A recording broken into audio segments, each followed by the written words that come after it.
Hello everyone, big joy on the earth. Let's continue the art of worldly wisdom. 184. Do not be ceremonious.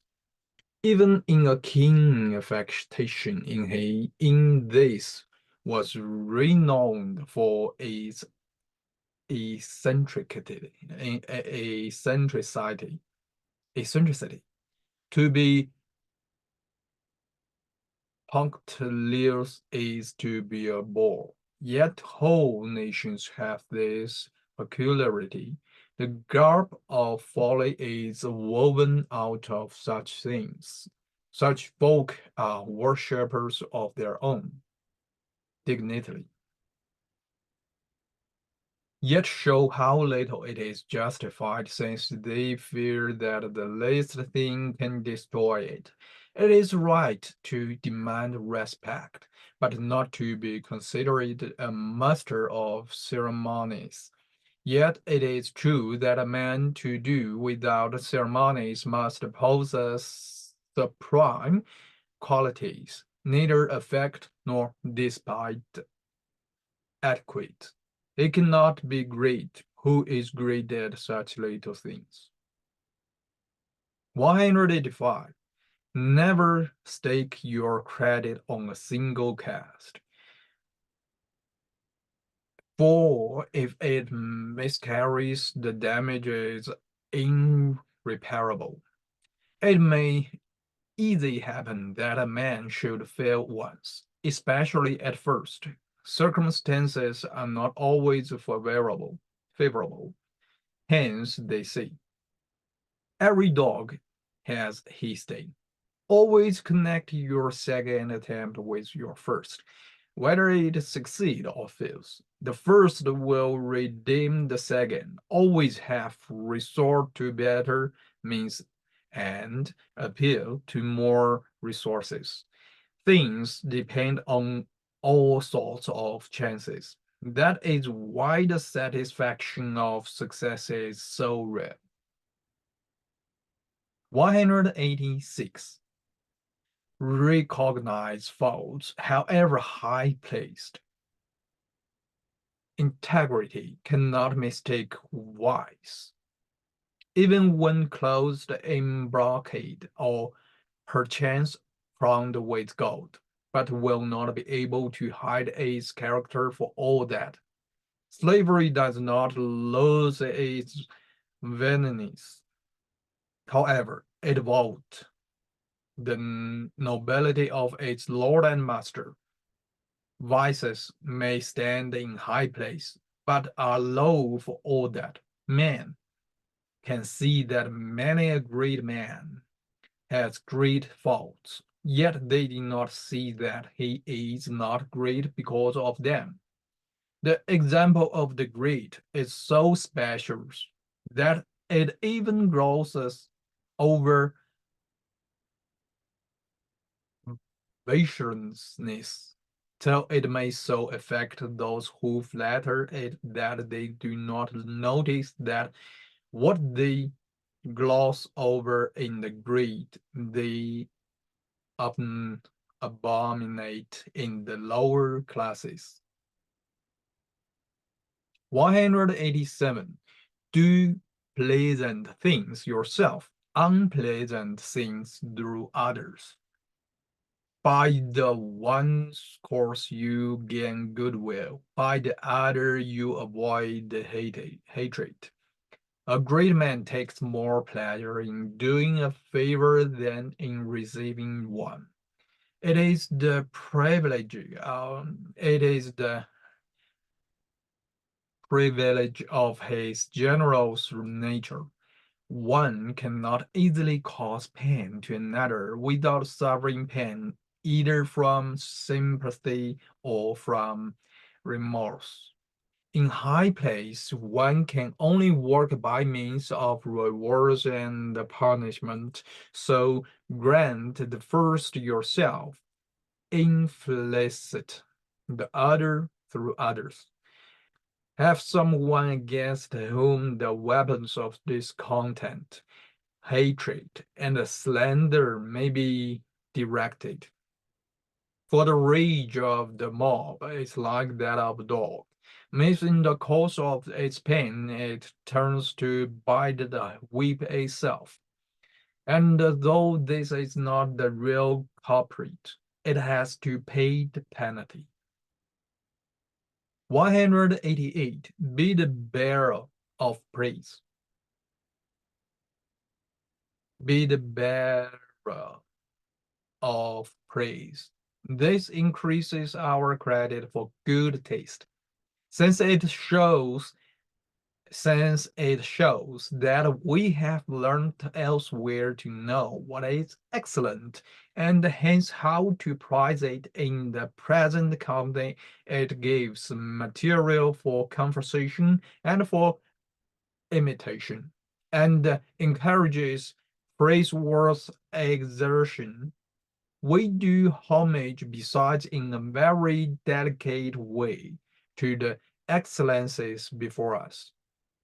Others do the opposite. They accompany their talk with a sneer and fancy they flatter those present by belittling the absent. This may sever them with superficial people who do not notice how cunning it is to speak ill of everyone to everyone else. Many pursue the plan of valuing more highly the mediocrities, mediocrities of the day than the most distinguished exploits of the past.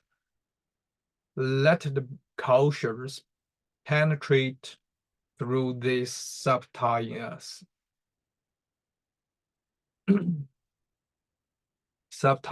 and bade him not be dismayed by the exaggerations of the one or made overconfident by the flatteries of the other, knowing that both act in the same way by different methods, adapting their talk to the company they are in. 189. Utilize another's warmth. The greater his warmth, the greater the term of the school. Philosophers say privation is non-existent. Statesmen say it is all-embracing, and they are right. Many make letters to attain their ends out of wants of others. They make use of the opportunity and tantalize the appetite by pointing out the difficulty of satisfaction. The energy of desire promises more than the inertia of possession. The passion of desire increases with every increase of opposition. It is a subtle point to satisfy the desire and yet preserve the dependence. 119. Find consolation in all things. Even the useless may find it in being immortal. No trouble without compensation. Fools are held to be lucky, and the good luck of the ugly is proverbial. Is proverbial. Be worse.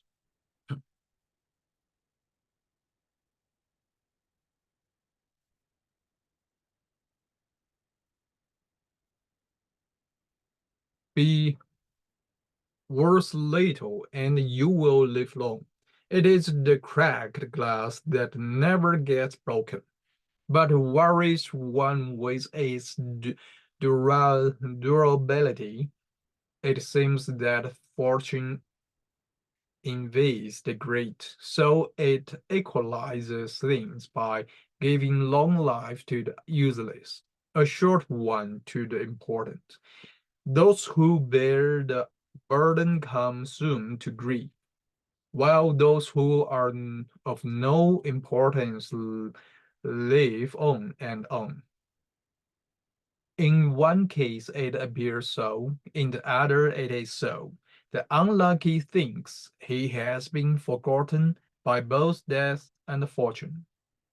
191. Do not take payment in politeness.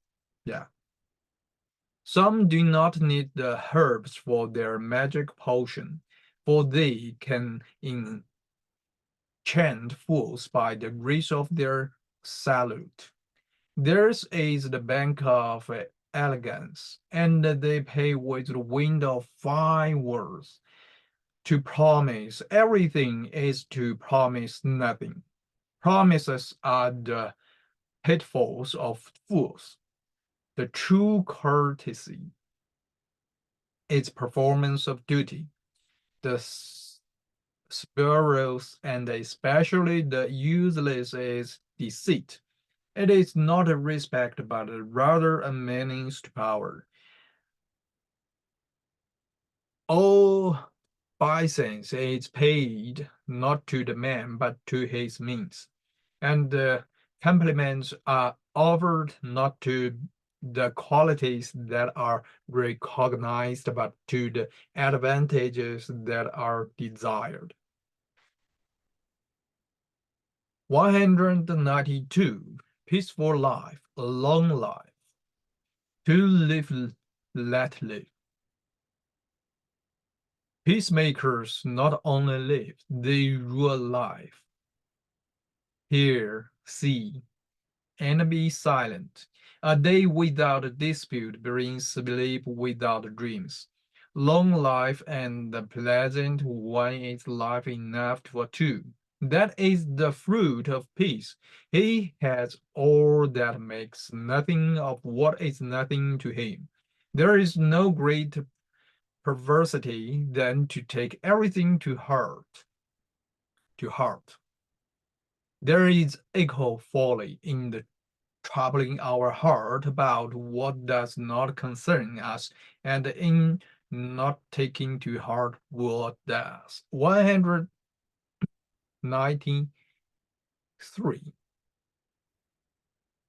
Watch him that begins with another's to end with his own. Watchfulness is the only guard against the cunning. Be intent on his intentions. Many succeed in making others do their own affairs, and unless you possess the key to their motives,